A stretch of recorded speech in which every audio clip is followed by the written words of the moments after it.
We'll have a moment of silent meditation and a pledge to the flag.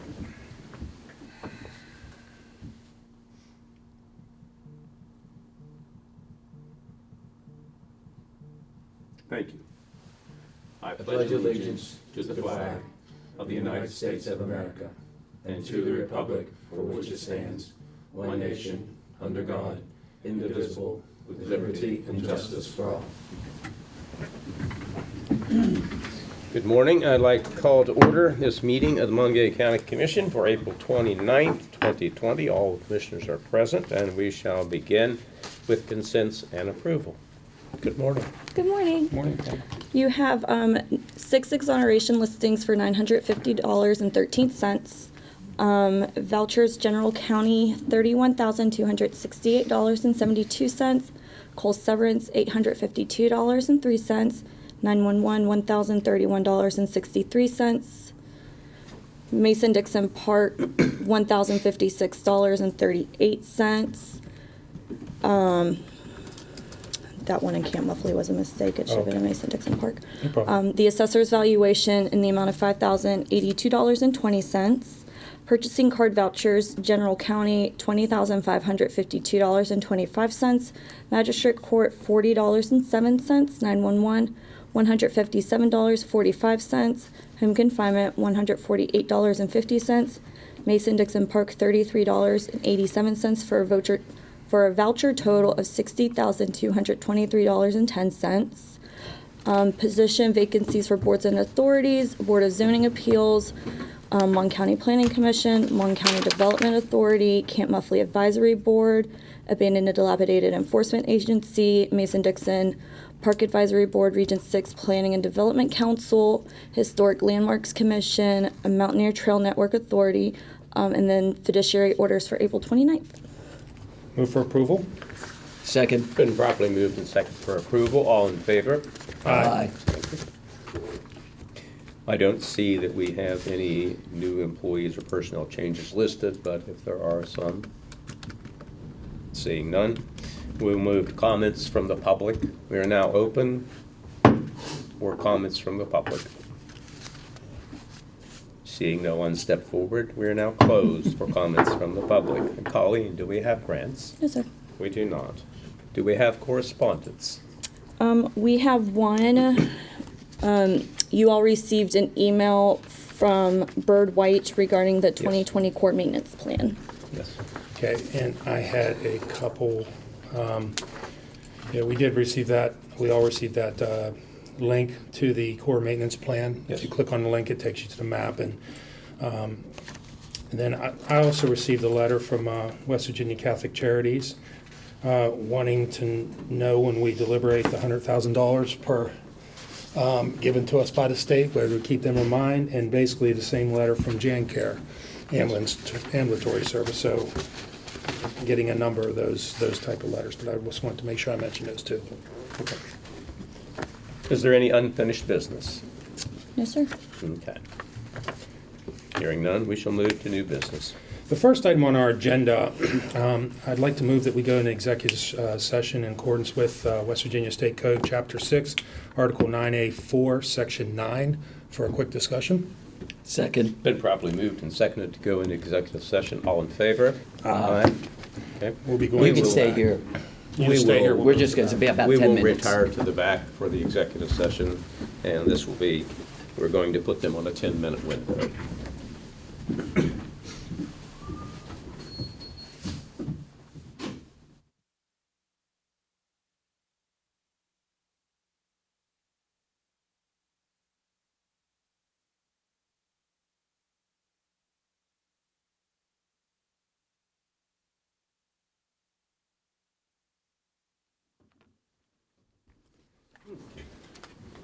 May I have a motion to come out of executive session? So moved. Second. It's been properly moved and seconded to come out of executive session. All in favor? Aye. Thank you. Continue now with new business. A, to consider approval of a not-to-exceed interest rate with respect to the County Commission of Monongalia County's Junior Subordinate Special District Excise Tax Revenue Refunding and Improvement Bonds, Series 2020B, University Town Center Economic Opportunity Development District, and other matters related thereto. Move to approve the not to exceed interest rate of 9.75%. Second. Been properly moved and seconded to approve 9.75% not to exceed. All in favor? Aye. Aye. Thank you. B, consideration to request United Bank to increase the overall credit limit available to the County Commission for office and departmental credit cards. Move to approve. Second. Properly moved and seconded for approval. All in favor? Aye. Thank you. To consider an additional allocation to COVID-19 food insecurity efforts. This, move to approve. Second, so you can discuss it. This is the, we had previously given Feed Mon Kids 5K, and they asked for an additional 8K for continuing of their service. This is similar to what we did for Pantry Plus More, so it's continuation of the funding that we already committed to. It's been properly moved and seconded. Is there any other discussion? All in favor? Aye. Thank you. Is there any other new business? Hearing none, we'll have reports from elected officials. Carrie, do you have a report? All right, reports from county commissioners. Tom? Yeah, just two things. One, I'm pleased to say that yesterday, Lee Smith out of the Mon County Health Department sent out a document which was called the Moving In and Moving Out Guidance. And basically, it is from May 1st to May 17th for moving in or out of apartments with leases which begin or end at that time. And we are recommending observing social distancing, hand washing, wearing a mask or face covering in public. I can also say that due to Jimmy Smith, he got over 3,000 masks for us. That's older version of the N95 that can be used for this purpose. The landlords have been great. Republic now has the dumpsters out in 6 different sites, and we have the city, the police department, and the Public Works monitoring the dumpsters. So I really appreciate everyone's help. Along that lines, I want to throw out an idea, and I don't know if this is the time to discuss it, but since we are having this 2 weeks of the students coming in, and we've reached out and learned that only the governor can make a recommendation of wearing a mask, I would like to see the possibility of sending a letter to the governor asking during this 2-week period if we could mandate wearing a mask for the 2 weeks, because I believe that could expedite the openings of the businesses and help during this 2-week time period. Again, it's not a motion, it's a discussion. I don't know if we need to just put it on the work session, but I'm just throwing it out as an idea now. Well, I agree with you that we should, we have a unique situation here Yeah. in Mon County with all the students, and, so we've all been doing our social distancing and try to separate ourselves, and now we're going to have an influx of 10, 15,000 people coming into the city, so the extra precaution couldn't hurt, so. And at the same time, we'll be opening up other places, so I think it would also send a message that we believe it's very important. Why would the students coming in just wear a mask and no one else at businesses? It's working real well in Pennsylvania. And again, it wouldn't need a motion, but I would like to see if we could send a letter of recommendation, see if he would consider during this 2-week period. As you said, it's a very special time. You're bringing in 5,000 to 10,000 people at the same time, and I think it only help the situation. Do we need to put it on as a formal agenda item to actually accomplish that? Or can we as a commission just say, I'm in complete accordance. I am too. Okay, I'll work on, sending a letter. I'll work with Colleen to send a letter out this morning, just asking. We'll work with Dr. Smith too. Dr. because he's Smith. the one that Well, we told have our us. meeting today, so Yeah. why don't we talk So with we'll him? run that through him, and we'll Okay. work with him so that we say the right things. Exactly. I think it's a valid suggestion, and if we're talking about Friday's a nice jumping point because it's May Yes. 1, so maybe for the 2-week period, so we want to probably do that quickly so that we can. I think it could benefit us in the long run. Many of the business want the business open. The last thing I would want to happen is that we do this, people come in, and then there's a spike. This could at least help it. So I think also if Good. we're sending this, to the governor, are we going straight to the governor? Yes, I think I think that we should also include, at least ask about consideration of other border counties that are going to have the same type of influx. Yeah, In other Huntington's words, going to Wood- have the same issue with Yeah, Marshall. Yeah, I and- think so too. Wood County, Huntington, Cabell County, Berkeley, as yeah. well, Berkeley and Jefferson, all these areas are going to be more impacted by us opening up and perhaps the border counties adjacent to them not being as open and having these individuals come in. So at least 2 weeks of wearing a mask would not be unreasonable for the governor to at least consent to. Yeah, and okay, we'll talk with Lee Smith, Okay. but I appreciate your support on that. Thank you. That's All right. it. Sean? That's it. Since last meeting, last Friday, we have our staff meetings and our unified command site call, which is now switched to just Fridays. So we usually have that on Tuesday and Fridays, but now it's just Fridays. Sunday, we actually had a call with elected officials that are affected by the Justice Center, and I'll talk about that a little bit later. But it's great that when we have these things pop up, just like we had that Friday afternoon call with the health department, and then by Saturday we had helped and given. We got all the municipalities involved, and we got all the proper law enforcement to help the health department put out that directive that we did regarding liquor sales to people from out of state. So Sunday was another incident where we had an incident and we all quickly addressed it, and we took care of it. I'm going to talk about that in a little while. Monday we have a call with following up on that, we had a call with Commission and Sheriff, and then we had a call with the Justice Center department heads. Yesterday I had my JUMA committee call. We had just a status call. We only meet quarterly, but we thought we'd have a status call to talk about the aquatic center and the track and the facilities as it currently stands and where we're currently going. Really just kind of relay that there's a lot we don't know yet. We're going to know in the next couple of weeks how everything will be affected, but we're just keeping the communication lines clear between Milan Park and W hospitals to make sure that there's everybody's kept informed. Today we had our regular call with Greene County Commission this morning, and I think those calls are very useful. We pick up things they're doing, they pick up things we're doing. Like they're talking about pools.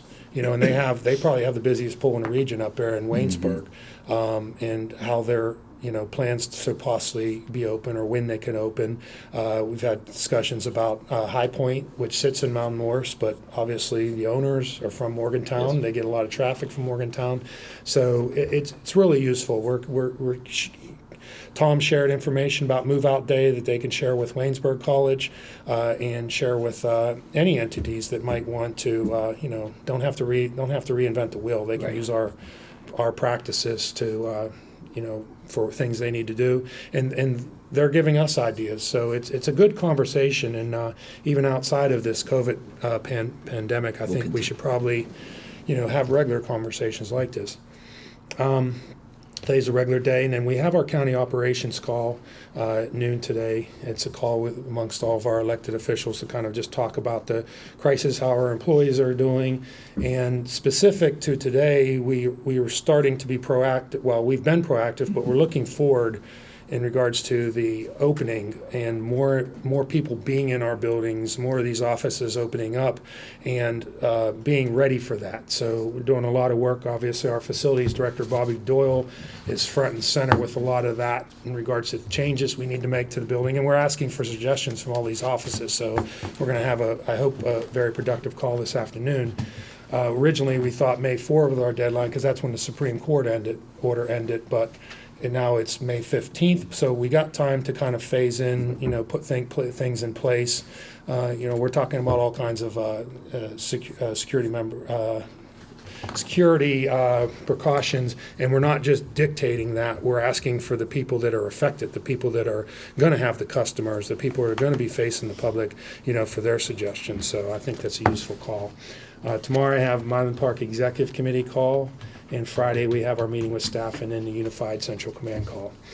And what I want to come back to, and thanks regarding the incident, we had a prisoner that was processed, and at the end of their processing, we found out that they may have been infected. So we quickly had to deal with, okay, what do we need to do from a facility standpoint? What do we need to do from a process standpoint to make sure these type of things don't happen? So we had some really productive calls with the sheriff, the magistrates, the judges, the prosecuting attorney's office, and Bobby quickly got engaged and fumigated the building on Sunday afternoon, 2 hours after we had our conversation, just as a precaution. Now, we got the test result back, and the individual was not himself infected, though we need to test him again in 5 days, but we put proper response into place to make sure that the right people needed to be quarantined and were, and everybody was aware.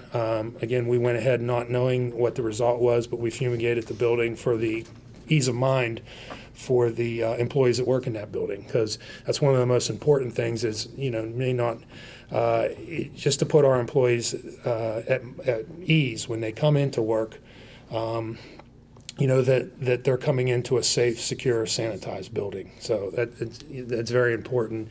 And as we do that, we listen to our employees' concerns. I'm dealing with new procedures to put in place for. We're talking about it here. I'm also talking about from a business standpoint, and allowing the employees the flexibility to, to make sure that they're ready to come back to work and are comfortable with the surroundings they're coming into. So we want to take a lot of steps to make sure that we give our employees that sense of security. So that's all I have. You want me to follow that, Sean? Sorry. I'm glad I'm not That's- back. First of all, I failed to say, Chase McClure, Yes. we're out there. You take good care of your mother today, okay? We know you're watching. To the end also, we made a suggestion that the Chief Judge Scudera, Dr. Lee Smith, Jimmy Smith, meet with the prosecuting attorney and the sheriff to formulate, and because Dr. Smith had actually not been in the Justice Center, and to formulate what we would consider to be a best practice management for usage of the building regarding the COVID-19 that we have right now. So that has been done, and I believe we'll have a report on that. I believe the meeting was productive, that I've questioned those parties. So that also being said, when I go out, I look at, and I made the statement that a lot of times what we're asking isn't convenient. It is not convenient to wear a mask. I wore one for many, many years. I wore gloves for many, many years. But that was as well as gowns. It's a means of infection control. I'm only seeing less than 50% of people in places that we've requested, and it's a request, wearing a mask. It's strongly recommended, particularly since we're going to enter into what we call a new phase, that you get a mask, some covering. It's not that hard. A scarf, for heaven's sakes, just something that we are going to be in public, particularly on the move-in and everything else. We may experience traffic coming to Monongalia County from other counties just simply because of the fact, in other words, from Pennsylvania, that we might see an increase. So they're wearing masks in Pennsylvania. I can't think that we wouldn't be as capable of what the people in Pennsylvania are doing. So thank you all. Be safe, be kind. Move to adjourn. Second. We are adjourned. Thank you.